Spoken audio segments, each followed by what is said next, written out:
Kasus Subang terbaru hari ini, ada saksi jadi tersangka dan siap bantu polisi buru pelaku lainnya. Namun sebelum lanjut mohon subscribe channel ini dulu, agar kalian tidak ketinggalan informasi setiap hari. Bagi kalian yang sudah subscribe, semoga banyak rezekinya dan sehat selalu. Kalau sudah subscribe mari kita lanjut. Belakangan ini tersiar kabar yang menyatakan ada saksi kasus pembunuh ibu dan anak di Subang yang telah dijadikan tersangka oleh polisi namun tidak diumumkan ke publik. Bahkan saksi kasus pembunuh ibu dan anak di Subang yang telah dijadikan tersangka oleh pihak kepolisian itu, juga dikabarkan telah bergerak membantu polisi untuk menyasar para tersangka lainnya.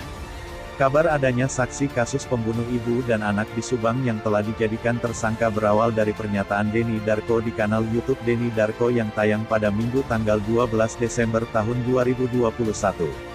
Disebutkan, tersangka itu akan bekerja sama dengan pihak kepolisian untuk mengungkap tersangka lain yang terlibat di kasus pembunuh ibu dan anak di Subang yang terjadi pada tanggal 18 Agustus tahun 2021 yang menewaskan Tuti Suhartini dan Amalia Mustika Ratu alias Amel.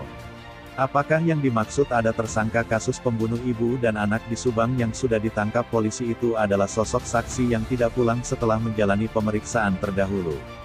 Bahwa ada satu saksi dari Yayasan Bina Prestasi Nasional milik korban Tuti Suhartini yang sampai sekarang tidak kelihatan keluar dari ruang pemeriksaan.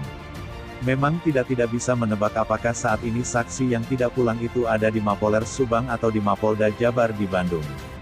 Yang jelas, Kapolda Irjen Pol Suntana di awal masa tugasnya mengatakan bahwa dengan diambil alihnya kasus tersebut oleh Polda Jabar dari Polres Subang akan ada saksi yang diperiksa ulang. Pada pemeriksaan terkait kasus pembunuh ibu dan anak di Subang yang dilakukan pada Rabu tanggal 1 Desember tahun 2021, memang ada 3 orang dari yayasan yang diperiksa di Polres Subang. Usai pemeriksaan, wartawan hanya bisa menemui 2 orang. Itu pun keduanya tidak memberikan banyak informasi soal materi pemeriksaan terkait kasus pembunuh ibu dan anak di Subang. Bahkan, kedua orang tersebut saat itu seperti tidak mau diwawancara terkait pemeriksaannya dalam kasus pembunuh ibu dan anak di Subang. Mereka langsung pergi keluar Mapolres Subang.